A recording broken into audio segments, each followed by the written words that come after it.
Our last panelist of the night, last but not least, because she is our ultimate nudie hunter with the record for most species spotted during a census, and that is Rebecca Lloyd. So over to you, Bex. Thanks so much, Nicole. Awesome.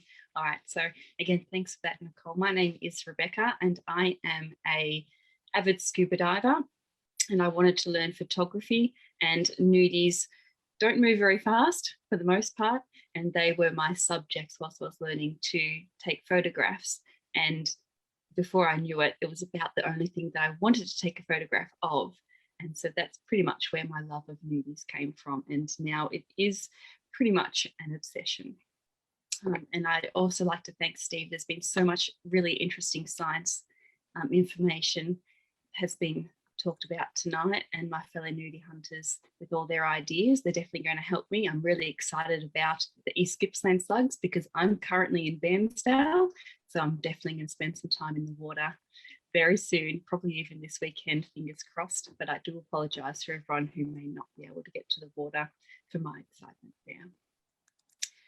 This quick picture here is one of my favourite nudibranchs. It is a genellus species, the same one that I believe Nick showed a picture of. And everyone's already stolen my joke about not speaking Latin, so I'll just join with everyone else and say, I say the words exactly as they're written, very phonetically, so I'll probably also get it wrong as well. My top 5 tips include research and slowing down, which we've already heard a bit about, but it is 2 of my top tips, so I'll touch on them really briefly, but then go on to talk about some of my other tips, which includes spending time on the seafloor, getting out at night, and also, strangely enough, don't look for a slug. This is a picture here of Trepania brunei, which you can also see those little black dots all over the orange sponge. That's its food source, and they're called nodding heads. So if you can find those little black nodding heads on a sponge, then that's going to increase your chances of also seeing one of our Trepania species here. So I'll just talk again about research and slowing down, exactly as Ian had said earlier. Doing our research and understanding the possibilities of what you can see is really going to help you. So that means learning the species that we have, what they eat, and also what their eggs look like. And because that we do have so many small sea slugs here in Melbourne and Victoria, that really means you do have to slow down to increase your chance of seeing them. So searching a small area will provide you a better outcome than having a quick glance across an entire dive site. This Trinchesia that I've put a picture up here is a really great small nudibranch that people can see, and that's because it's really accessible.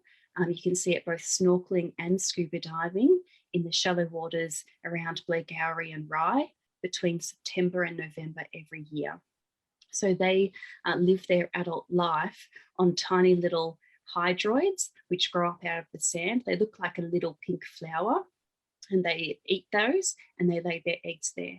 So when September comes around, if you can get out into the shallows there, you really need to go into 2 or 3 feet depth of water, and you might be able to find a new species, which they're only about 1 centimetre. So you do have to look, but that's just a quick specific one that you might be able to get out and see. So I like to talk about spending time on the seafloor. Some of us perhaps are looking at our sites at larger structures or on the pylons of piers and things like that, but we can't ignore the seafloor because that's where you might find a lot of our nudibranchs. Sites like Blairgowrie and other areas, they collect debris such as corals, weeds or sponges in the sandy hollows out of the current. And these areas become something like a miniature oasis where many nudibranch will gather. So you definitely want to be looking at those areas. This Ercolania boulay was something that I saw. It was in broad daylight, crawling over the sand, heading in towards one of these protected areas. I'm pretty sure I just completely ruined that name there, and there'll be scientists cringing, but that's okay. As you can see from the picture, it's only about the size of a grain of rice, so difficult to see if you are swimming quite quickly in that area. We'll keep going. So one of my big tips is, if you can, get out at night. As we've already heard from Nick and Ian may have mentioned as well, a lot of our nudibranchs don't like light. So you'll absolutely find more nudibranchs and other slugs if you can get out at night time than you would during the day. You need to wait until at least an hour after the last light before you hit the water, because the longer into the night time that you can wait before going out, the more activity you're likely to see there. And another tip, if you are going out at night, is, if you can, would be to have a red light. That's because, as we've mentioned, a lot of these animals are really light sensitive. So as soon as you see them and shine a torch on them, they have a tendency to run away. But if you can switch to a red light, it doesn't affect them as much, which gives you more opportunity to actually see them and observe them. I'll just quickly note that, of course, going at night time in the ocean can be a bit more dangerous. So make sure that you adhere to all your safety precautions when you're getting out. This picture here is a Polycera species. It's unnamed. That's the little sort of pinky orange bit in the middle of the bryozoan. These bryozoans are a food source for a lot of nudibranch, including the Janulus species that we've seen a couple of times tonight. Janulus are very light sensitive, and they're one of the species that will run away very quickly as soon as a bit of light is put on them. But you have a much better chance of seeing something like that if you can get out at night time. My last tip, and it sounds pretty strange, is don't look for the slug. As we've already heard, I think everyone's mentioned something like this tonight as well, is that you may not see the sea slug, but you might see other things associated with them.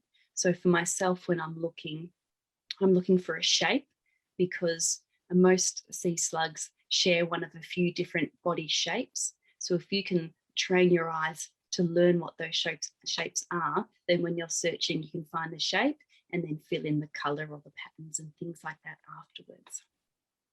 Definitely you need to look twice at odd things out. Strange blobs or flecks of bright colour have a good chance of being what you're looking for, but it could also be fish poo. Yeah, unless you look twice, you won't know.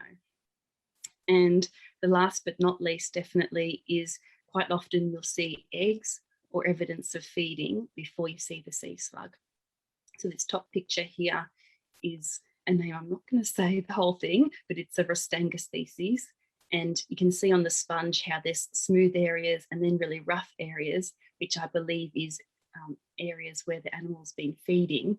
And then you can see the circular outline of the animal in the middle. So that's combining some of these ideas together. And the bottom picture is a nudibranchs species. It's about 5 millimeters long, but I saw this white fleck just hovering, and it didn't look like it should be able to hover there and not drift away in the current. So I had a second look and I was really excited to find that one. The last thing I'll share is an example of seeing egg masses, which led me to see this nudibranchs species, which is quite rarely seen, and it was the first time that I'd ever seen it as well. So I was diving off the boat doing Lonsdale Wall, and the site was covered with these brown hydroids that essentially look like little shrubs, but every single one of them was covered in white flecks like snow. And when I looked at them, it was all eggs, thousands of them over the site. And so that sort of was an indicator for me to look closer. And when I used my torch, I was able to highlight the really small sea slug that was hiding in the depths of those hydroids. So I suppose I'll finish there and just say, all these signs and indicators are what you need to look for, and will quite often lead you to seeing the slugs themselves. Fantastic. Thank you, Bex.